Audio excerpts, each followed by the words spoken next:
Welcome back to the discussion of today. I'm Jessica. And I'm Scott. Today's topic is one that's honestly uncomfortable, but important. Yeah. We're asking, should people be haunted by their past, even after they've truly repented?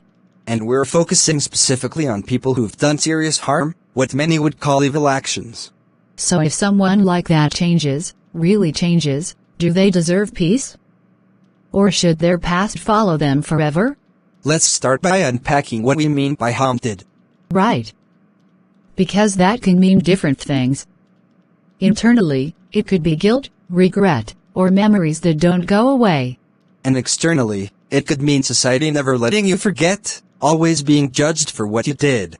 And then there's repentance. Not just saying sorry, but actually taking responsibility, making amends, and changing over time. Which is rare, honestly. Real repentance is long-term. It's uncomfortable. It costs something. Okay, I'll start with a strong position. I think for some actions, people should always carry a kind of weight from what they did. I don't disagree, but I want to push that a bit. What kind of weight are we talking about? Not punishment forever. But not total freedom either.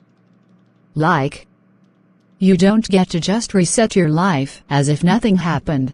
So more like permanent accountability? Exactly. Let's ground this with an example, because otherwise it gets abstract. Good idea. Imagine someone, we'll call him Daniel. When he was younger, he was involved in violent crime. Not just small stuff, serious harm. Someone else's life was permanently affected because of what he did. Okay. Now fast forward 15 years. Daniel has served his sentence. But more than that, he's changed. He's taken responsibility, he speaks openly about what he did, he works with at-risk youth trying to prevent others from making the same mistakes. So this isn't just I'm sorry. This is consistent change. Exactly. Real effort over time. So the question becomes, does Daniel deserve to move on? Right. Should he still be haunted? My instinct is yes, but in a specific way. Explain that. I think Daniel should always remember what he did. That shouldn't disappear. It's part of his moral reality. I agree with that. But I don't think that means he should be permanently rejected by society. And that's where I land too. Because if Daniel has genuinely changed, then refusing to ever accept that change feels counterproductive.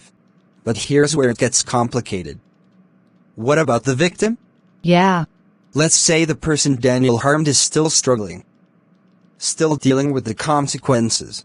Then it can feel deeply unfair if Daniel is out there building a meaningful life. Exactly. That emotional imbalance is hard to ignore. And I think that's why some people say, no, he shouldn't ever fully move on. But let me challenge that. If Daniel is never allowed to move forward, what does that achieve? It doesn't undo the harm. Exactly. It doesn't help the victim heal. It just ensures that Daniel stays stuck. Which might feel emotionally satisfying in a sense, but doesn't necessarily create a better outcome. And here's the bigger question, if we say people like Daniel can never truly move forward, what message are we sending? That change doesn't matter. Right. And that's dangerous. Because then people who've done wrong might think, why even try? So maybe the answer isn't about whether someone is haunted or not, but how they are haunted. That's interesting. Like, Daniel might always carry guilt. He might always think about what he did. That's internal. But externally, maybe he's still allowed to build a life, contribute, and be more than that one moment. Exactly. I think there's an important distinction here, being haunted versus being imprisoned. Yeah. Being haunted means you remember, you carry it, you don't deny it. Being imprisoned means you're never allowed to become anything else. And that second one feels extreme. Let's push the example further. What if Daniel applies for a job, and they find out about his past? That's realistic. Should they reject him automatically? I don't think it should be automatic. Context matters. Time passed, evidence of change, that should count. But some people would say, no. Certain actions disqualify you permanently.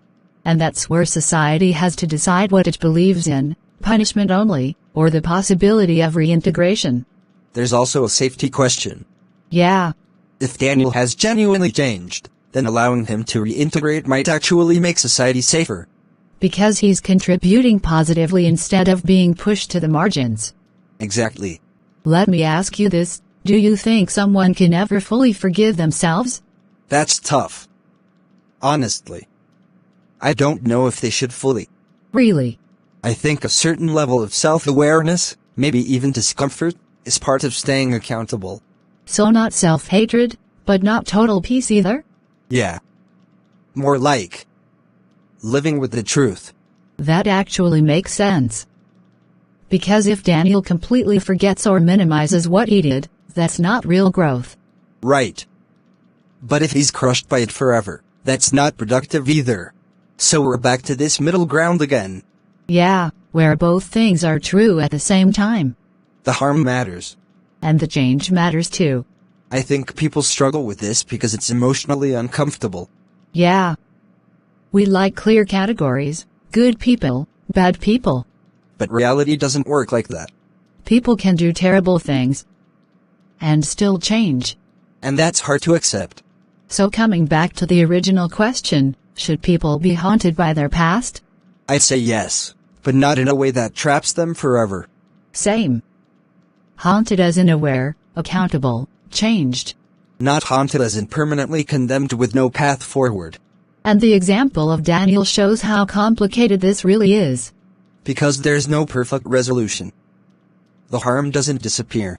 But neither does the possibility of something better.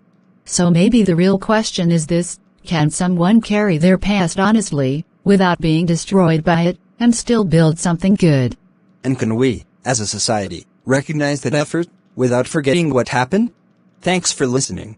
We will not forget to say a very big thank you for listening to our view about this topic. We will also say a big shout out to the kind people around the world. You guys make the world move around. We would love to hear your view on this topic by commenting what you think. Please don't forget to share, subscribe, like and comment. Till the next topic. We'll see you next time. Bye.